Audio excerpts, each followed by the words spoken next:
الحمدللہ وکفا وسلام علی عباده الذین اصطفى اما بعد فاعوذ باللہ السمیع العلیم من الشیطان الرجیم بسم اللہ الرحمن الرحیم ان الذین کفروا ينفقون اموالهم ليصدوا عن سبیل اللہ فَسَيُنْفِقُونَهَا ثُمَّ تَكُونُ عَلَيْهِمْ حَسْرَةً ثُمَّ يُغْلَبُونَ۔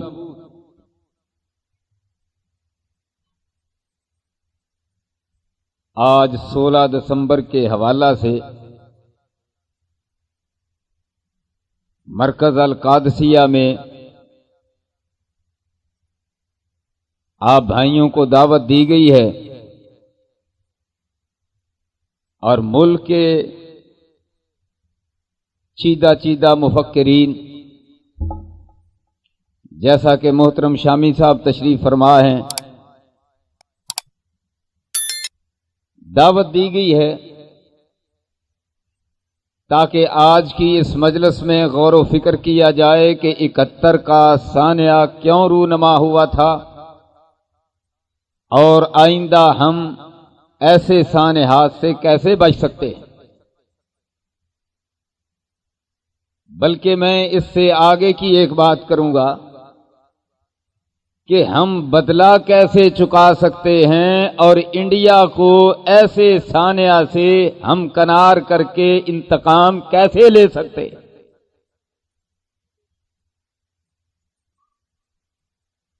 تقریباً 10-12 سال پہلے مجھے بنگلہ دیش جانے کا موقع ملا۔ امیر محترم حافظ محمد سعید صاحب نے مجھے بھیجا اور جانے کا مقصد یہی تھا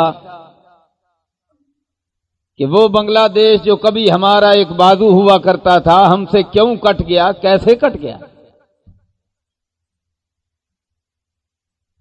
راجشاہی یونیورسٹی کے پروفیسر جناب اسداللہ غالب صاحب سے میں نے ملاقات کی۔ وہ مجھے بتلانے لگے کہ ہم صحیح العقیدہ لوگ لسانیات، جغرافیہ، رنگ اور نسل اس کی بنیاد پر لڑنا کفر سمجھتے ہیں، لیکن جب پاکستان کی فوج نے یہاں پر ظلم شروع کیا تو اس ظلم کے اندر ایسے بے گناہ لوگوں کو بھی لپیٹ دیا کہ ظلم بڑھتا ہی چلا گیا، حتیٰ کہ ہم نے دیکھا کہ ہماری عورتیں، ہماری عزتیں، ہمارے رشتہ دار، ہمارا کچھ بھی محفوظ نہیں رہا۔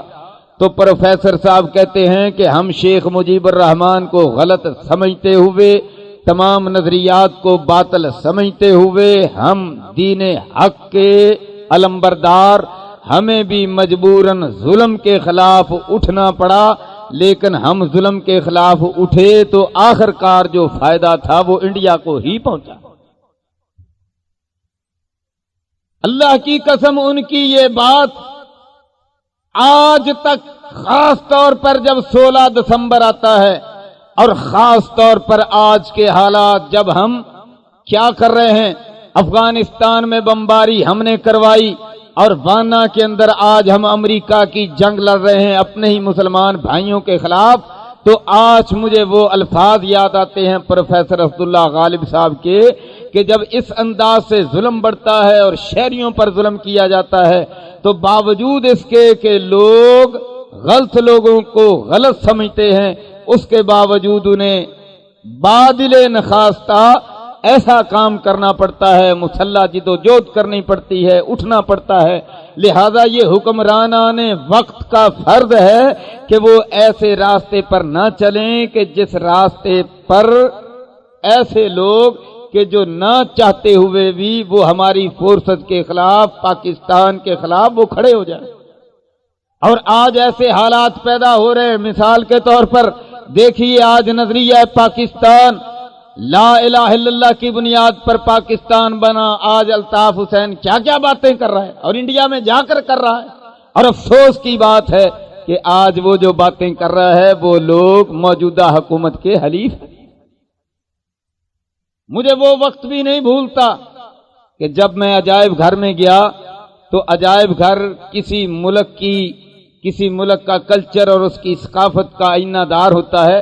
تو میں جب عجائب گھر میں گیا تو وہاں پر اسکولوں کے طلبہ، یونیورسٹیوں کے طلبہ، طالبات بھی اور طلبہ بھی ایک بڑی تعداد میں وزٹ پہ آئے ہوئے تھے۔ تو خاص طور پر وہ جگہ جہاں پر نیازی بھی موجود ہے اور اروڑا بھی موجود ہے، اور نیازی اپنا پسٹل یوں اتار کے جنرل اروڑا کے سپرد کر رہا ہے، اور جس کرسی پر بیٹھ کر اس نے یہ ذلت آمیز انداز اختیار کیا، اور جو سامنے میز پڑا تھا وہ میز بھی تھی، وہ دونوں کرسیاں بھی پڑی تھیں، اور ساتھ وہ تصویر بھی تھی، اور ساتھ اس کے لمبی چوڑی تحریر لکھی ہوئی تھی، اور اس تحریر کے اندر اللہ کی قسم ایسا ذلت کا سامان تھا، اللہ کی قسم وہ مسلمان طلبہ، وہ طالبات بنگلہ دیش کے اطراف و اکناف سے آئے ہوئے، وہ اپنی نوٹس بکس نکال کر ان ساری باتوں کو نوٹ کر رہے تھے۔ میں انہیں دیکھ رہا تھا، دیکھتا دیکھتا میری آنکھوں میں آنسو آ گئے کہ آج یہ مسلمان، اللہ اکبر، سارے بنگلہ دیش کے، اور تھا بھی ان کی آزادی کا دن تھا، آزادی کا دن، اور میں آزادی کا جو بنگلہ دیش کا دن تھا، یہ 16 دسمبر میں بنگلہ دیش میں موجود تھا، اللہ اکبر۔ لیکن میرے بھائیو اس کا ایک اور پہلو بھی ہے۔ وہ پہلو کیا ہے کہ وہ جو بنگلہ بندھو اپنے آپ کو کہلواتا تھا، جب زیادہ انڈیا کی طرف جھکا تو اسی فوج نے، انہیں مسلمانوں نے اس کو قتل کر کے رکھ دیا، سارا خاندان اس کا تباہ کر دیا، اور آج وہاں پر حکومت ہے کس کی؟ آج ذرا کچھ اچھے لوگوں کی حکومت ہے بنسبت شیخ مجیب الرحمان اور ان کی بیٹی کے، اور ایسے سیکولر لوگوں کے، بہرحال ان کی نسبت سے مقابلتاً آج وہاں پر اچھے لوگوں کی حکومت ہے۔ ایسے حالات کے اندر میں یہ سمجھتا ہوں کہ بے شک وہ ہمارا حصہ نہیں رہا، اس کے ساتھ ساتھ ہمیں کوشش کرنی چاہیے کہ پاکستان اور بنگلہ دیش کے تعلقات کو مستحکم کیا جائے، اور میں یہ بات عرض کروں اگر مستحکم کر لیا جائے تو ہمیں اس کا فائدہ کیا ہوگا؟ کل کو کوئی موقع آتا ہے تو بنگلہ دیش اور پاکستان کے درمیان انڈیا کو سینڈوچ بنایا جا سکتا ہے۔ میرا نظریہ مختلف ہے۔ میں یہ سمجھتا ہوں بعض بدبخت قسم کے لوگ کہتے ہیں جو تاریخ سے بھی ناواقف ہیں اور حالات سے بھی ناواقف اور امریکہ کی سوچوں کو سامنے رکھ کر سوچنے والے، وہ کہتے ہیں کیا کیا بابا جناح نے، کیا کیا قائد اعظم نے، کیا کیا محمد علی جناح نے؟ ایک تو یہ پاکستان کا حصہ لے لیا، یہ مغربی پاکستان، اور دوسرا جناب 1000 میل دور جا کر وہ مشرقی پاکستان بنا۔ کم از کم بابا جناح صاحب اتنا تو خیال کر لیتے کہ پاکستان ایک جگہ پر اکٹھا ہوتا، لہذا جناب وہ اکٹھا کیسے رہ سکتا تھا؟ میں کہتا ہوں یہ سوچیں غلط ہیں اللہ کی قسم۔ اس سوچ کا ایک پہلو یہ بھی ہے کہ پاکستان کا مطلب کیا؟ لا الہ الا اللہ۔ اس کی بنیاد پر یہاں پر اللہ کے قانون کا نفاذ ہوتا، جس بنیاد پر سارے ہندوستان کے مسلمانوں نے اپنی قربانیاں دی۔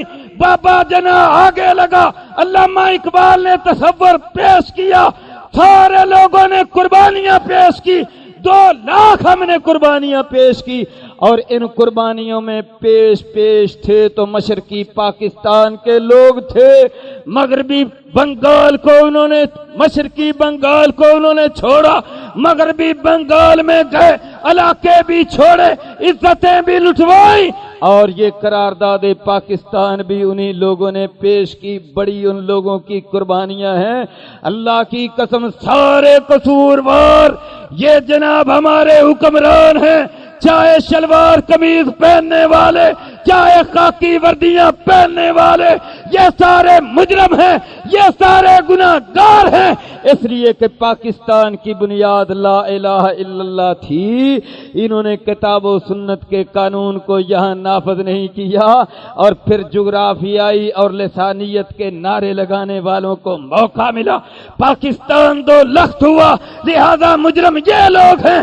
اگلی بار اللہ اکبر، اگر اس بنیاد پہ کام ہوتا، اللہ کی قسم مشرقی پاکستان کو بھی جہاد کی اساس پہ تیار کیا جاتا، مغربی پاکستان کو بھی قتال کی اساس پر تیار کیا جاتا، تو یہ بھی تو سوچ ہو سکتی ہے نا. پھر جناب والا جنگ ہوتی درمیان میں انڈیا، دائیں بائیں مشرقی مغربی پاکستان، اور درمیان میں انڈیا کو کیا بنا دیا جاتا؟ سینڈوچ بنا دیا جاتا. جس طرح دو پیس ہوتے ہیں نا، درمیان میں جو کچھ رکھا جاتا ہے، انڈا رکھا جاتا ہے، سبزی رکھی جاتی ہے، گوشت قیمہ رکھا جاتا ہے، وہ بڑا مزیدار ہوتا ہے. ہاں تو جناب والا درمیان میں انڈیا سینڈوچ بنتا، ادھر مشرقی پاکستان ادھر مغربی پاکستان. تو میں سمجھتا ہوں بابا جناح نے تو بڑا اچھا فیصلہ کیا، بدبختوں نے بیڑا غرق کیا. اور میں یہ عرض کر دوں کہ آج بھی پاکستان آج بھی جو پاکستان کے صحیح حفاظت کرنے والے ہیں نا، وہ اللہ کی قسم یہ جہاد کا نظریہ لے کر اٹھنے والے ہیں. بلکہ آج تو دنیا کے حالات نے بتلا دیا. اور دنیا کے حالات نے کیا بتلایا؟ دیکھو صدام چلا گیا. میں ثابت یہ کرنا چاہتا ہوں کہ اور بتلانا یہ چاہتا ہوں کہ مستقبل کے سانحات سے بچنے کے لیے آج کے دور کو سامنے رکھتے ہوئے ہمیں کیا کرنا چاہیے. دیکھو صدام چلا گیا، جناب والا وہاں جہاد کھڑا ہوا، مجاہدین وہاں پہنچ گئے. اور جب امریکن فوجیں فردوس ریڈ سکوائر میں آئیں، فردوس چوک میں آئیں، بغداد کے فردوس چوک میں آئیں، ان کے جرنیل نے نعرہ مارا، پینٹاگون اس نعرے کو اپنایا، پوری دنیا کے ذرائع ابلاغ نے شائع کیا، ہم نے عراق پر قبضہ کر لیا، ہمارا اگلا ٹارگٹ شام ہوگا، اس سے اگلا ایران ہوگا. اور دبے لفظوں میں کہا پھر پاکستان جو بچ گیا ہے نا، یہ دہشت گردوں کا سینٹر ہے، ایٹم اس نے بنایا ہے. اور جناب والا اس کی بھی ہم نے خبر لینی ہے.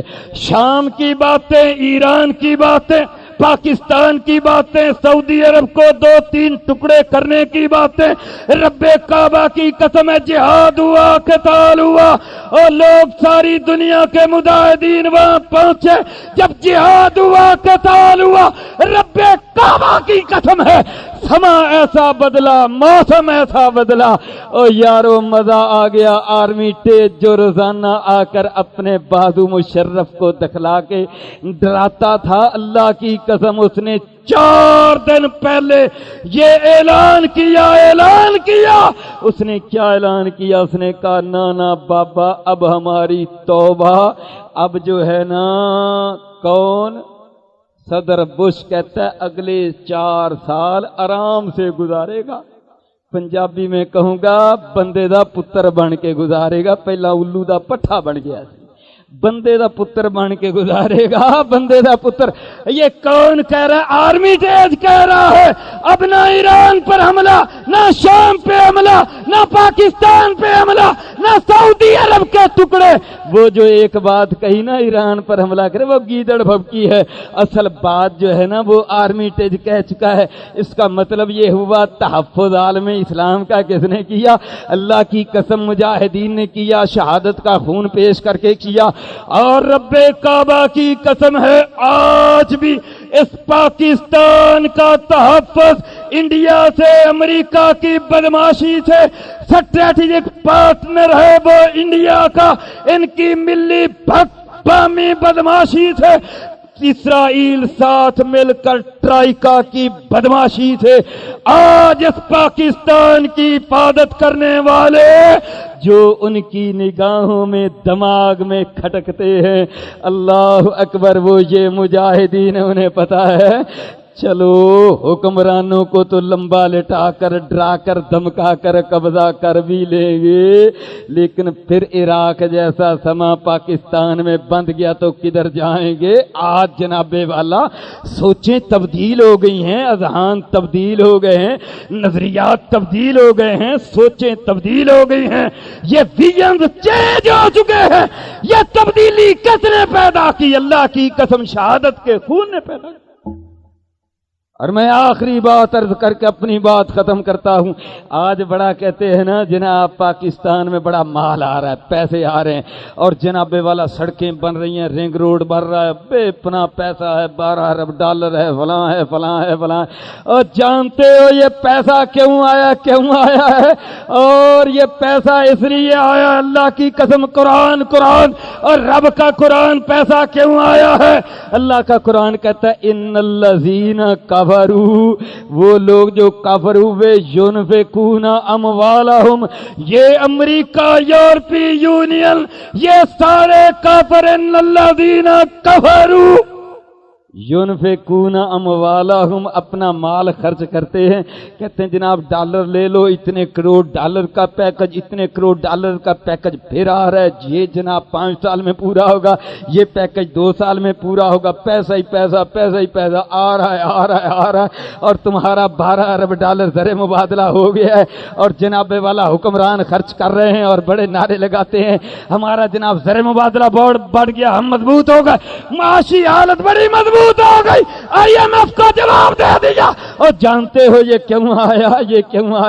ان الذین کفروا ينفقون اموالہم، وہ پیسے مشرف کو اس لیے دیتے ہیں، شوکت کو اس لیے دیتے ہیں، ٹھیک ہے، اپنی شوکت کا اظہار کرتا پھرے، وہ پیسہ اس لیے دیتے ہیں لیصدوا عن سبیل اللہ، تاکہ اللہ کے راستے سے روک دے، مساجد کا NOC لازم ہو جائے، مساجد اور اس کے بعد مدارس ان کی تعداد کٹ جائے، اور جو پڑھ رہے ہیں ان کو جدید تعلیم دی جائے، ذرا جہاد سے روکا جائے، اور جناب والا اور بڑا پیسہ مال خرچ کیا جائے. مقصد ایک ہے لیصدوا عن سبیل اللہ، اتحاد سے روک دیا جائے، نصاب تعلیم میں تبدیلی پر پیدا کر دی جائے. اور مسٹر ایجوکیشن کے منسٹر، یہ دیکھ کتنے کروڑ ڈالر کا پیکج ہے، ذرا نصاب میں لانا تبدیلی. آغا خان کو دے دو، پیسہ بڑھا دیں گے. ينفقون اموالہم لیصدوا عن سبیل اللہ، ہاں بھی پیسہ دیتے جاؤ. رزلٹ کیا نکلے گا؟ اللہ کہتا ہے فَسَيُنْفِقُونَ، او مجاہدو یہ مال انہیں خرچ کر لینے دو، ڈالر بھی آنے دو، پاؤنڈ بھی آنے دو، یورو بھی آنے دو، پیکج بھی آنے دو، سارا کچھ آنے دو. فَسَيُنْفِقُونَهَا ثم تكون لهم حسرة ثم تكون عليهم حسرة، پھر یہ ہاتھ ملیں گے مال بھی، تاکہ ان شیروں کے لیے. آخر دعوانا الحمدللہ رب